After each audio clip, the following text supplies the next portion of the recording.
O dabar, apsiverkę iš džiaugsmo, į studiją kviečiame Seimo narį Artūrą Zuoką.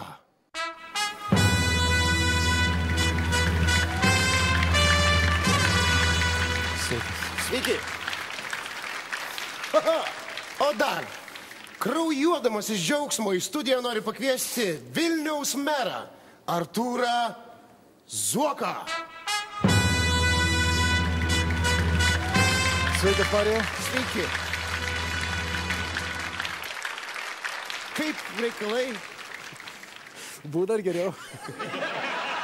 Ir apsišlapinę iš džiaugsmo į studiją kviečiame buvusį Seimo narį, buvusį Vilniaus merą Artūrą Zuoką.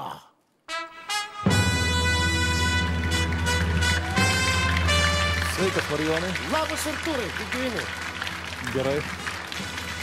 Negaliu prieiti prie tave. Ten nėra sunku praeit nuo to. Aš galėčiau susipažinti, kad labą vakarą, labai malonu, Artūrai, Seimo narys, taip. Taip, tai kažkaip tų kanceliarinių išlaidų aš girdėjau, turit daug, tai gal galėtumėt ar kokį servizą man, kokį parūpint. Servizus jau kažkas išpirko už tokius. Labadiena, merė. Sakykit, norėjau paklausti apie šitas aukštasias technologijas. Yra žieminės padangos?